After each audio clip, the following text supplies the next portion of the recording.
കഅബ ഷെരീഫിന് ഏതാണ്ട് 12 മീറ്ററോളം നീളവും 10 മീറ്ററിലധികമായ വീതിയും 13.5 മീറ്ററോളം ഉയരവുമുള്ള ഒരു ക്യൂബിക് സ്ട്രക്ചറാണ് കഅബയുടെ ആകൃതി. കഅബ ഷെരീഫിന്റെ 4 കോർണറുകൾക്കും വ്യത്യസ്ത പേരുകളിലാണ് അറിയപ്പെടുന്നത്. സ്വർഗത്തിൽ നിന്നും ഇറക്കപ്പെട്ട കല്ലായ ഹജറുൽ അസ്വദ് സ്ഥിതി ചെയ്യുന്ന ഈ കോർണറിനെ റുക്നുൽ ഹജറുൽ അസ്വദ് എന്നാണ് അറിയപ്പെടുന്നത്.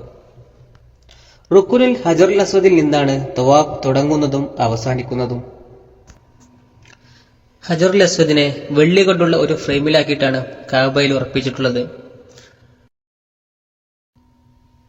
ഹജറുൽ അസ്വദിന്റെയും കഅബയുടെ വാതിലിന്റെയും വലതുവശത്തുള്ള കോർണറിനെ റുക്നുൽ ഇറാഖി എന്നാണ് അറിയപ്പെടുന്നത്. റുക്നുൽ ഇറാഖിന്റെ വലതുവശത്തും കഅബയുടെ വടക്ക് പടിഞ്ഞാറ് ഭാഗത്തുമുള്ള കോർണറിനെ റുക്നുൽ ഷാമിയ എന്നാണ് അറിയപ്പെടുന്നത്. ഷാമിന്റെ ഭാഗത്തേക്കുള്ള റുക്കുൻ എന്നാണ് അർത്ഥമാക്കുന്നത്. ഷാം എന്നാൽ ഇന്നത്തെ സിറിയ ഉൾപ്പെടുന്ന പ്രദേശമാണ്. റുക്നുൽ ഹജറുൽ അസ്വദിന്റെ ഇടതുഭാഗത്തും കഅബയുടെ തെക്ക് പടിഞ്ഞാറ് ഭാഗത്തുള്ള കോർണറിനെയാണ് റുക്നുൽ യമാനി എന്നറിയപ്പെടുന്നത്. യമനിന്റെ ഭാഗത്തേക്കുള്ള കോർണർ എന്നാണ് അർത്ഥമാക്കുന്നത്. നിലവിൽ ഇബ്രാഹിം നബി അലൈഹിസ്സലാം നിർമ്മിച്ച കഅബയുടെ അടിത്തറയുടെ ഒരു ഭാഗം നിലനിൽക്കുന്നു എന്നതുകൊണ്ടും അബ്ദുല്ലാഹിബിൻ അബ്ബാസ് റളിയല്ലാഹു അൻഹു റിപ്പോർട്ട് ചെയ്ത പ്രകാരം തവാഫ് ചെയ്യുന്ന വേളയിൽ നബി സല്ലല്ലാഹു അലൈഹി വസല്ലം റുക്നുൽ യമാനിൽ തൊട്ട് കൈ മുത്തിയിരുന്നു എന്നതുകൊണ്ടും തന്നെ ഈ ഭാഗം വളരെയധികം പ്രസക്തമാണ്. കഅബയുടെ ഈ കോർണറിൽ എംബ്രോയിഡറി വർക്ക് ചെയ്തുകൊണ്ടൊരു ഗോൾഡൻ ലൈൻ ഇട്ടിട്ടുണ്ട്. മാത്രവുമല്ല, താഴ്ഭാഗത്ത് ഈ കോർണറിലെ ഭിത്തി കാണുന്നതിന് വേണ്ടി കഅബയുടെ കിസ്വ, അതായത് മുകളിലിട്ടിരിക്കുന്ന ക്ലോത്ത് പ്രത്യേക രീതിയിലാണ് കട്ട് ചെയ്തിട്ടുള്ളത്. ഹജറുൽ അസ്വദിന്റെ വലതുഭാഗത്തുള്ള ഭിത്തിയിൽ താഴെ നിന്നും 2 മീറ്റർ ഉയരത്തിലാണ് കഅബയുടെ ഡോറിന്റെ സ്ഥാനം.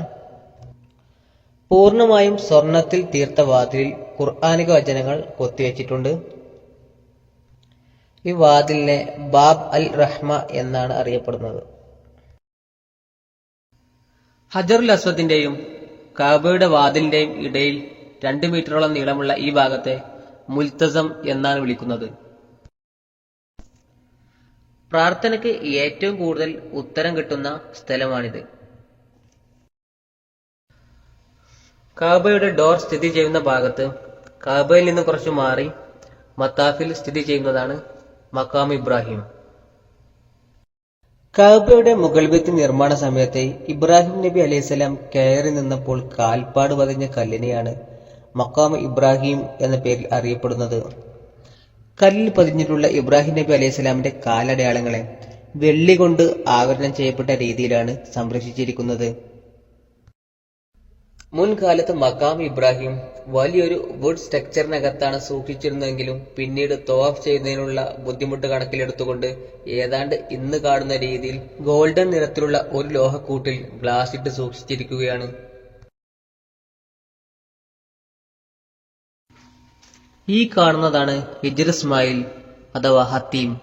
ഇബ്രാഹിം നബി അലൈഹിസ്സലാം അള്ളാഹുവിന്റെ കൽപ്പന പ്രകാരം ഹാജറ ബീവിയെയും മകൻ ഇസ്മായിൽ നബി അലൈഹിസ്സലാമിനെയും വിജനമായ മക്ക പ്രദേശത്ത് തനിച്ചാക്കി കൊണ്ടുപോകുമ്പോൾ അവർക്ക് താമസിക്കാൻ വേണ്ടി ഒരു ഷെൽട്ടർ നിർമ്മിക്കപ്പെട്ട ഈ ഭാഗത്തെയാണ് ഹിജ്ർ ഇസ്മായിൽ അഥവാ ഹത്തീം എന്നറിയപ്പെടുന്നത്. സെമി സർക്കുലർ വാളോട് കൂടിയ ഈ ഭാഗം പൂർണ്ണമായും കഅബയിൽപ്പെട്ടതാണ്. നബിക്ക് പ്രവാചകത്വം ലഭിക്കുന്നതിന് മുമ്പ് ഖുറൈശികൾ കഅബയെ പുനർനിർമ്മിച്ചപ്പോഴാണ് ഇത്രയും ഭാഗം ഒഴിവാക്കി കഅബയെ നീളം കുറച്ച് നിർമ്മിക്കുകയായിരുന്നു. കഅബയുടെ ഭാഗമായതുകൊണ്ട് തന്നെ തവാഫ് ചെയ്യുമ്പോൾ ഇതിനകത്തുകൂടെ പ്രവേശിക്കാൻ പാടുള്ളതല്ല. കഅബയുടെ മുകളിലെ മഴവെള്ളം ഒഴുകിപ്പോകുന്നതിനുള്ള സ്വർണ്ണപാത്തി സ്ഥിതി ചെയ്യുന്നത് ഹിജ്ർ ഇസ്മായിലിന്റെ ഈ ഭാഗത്താണ്. 1627 കഅബ പുനർനിർമ്മാണ സമയത്താണ് ഇത് കഅബയിൽ സ്ഥാപിച്ചത്. മിസാബുൽ റഹ്മ എന്നാണ് ഇതിനെ പറയപ്പെടുന്നത്.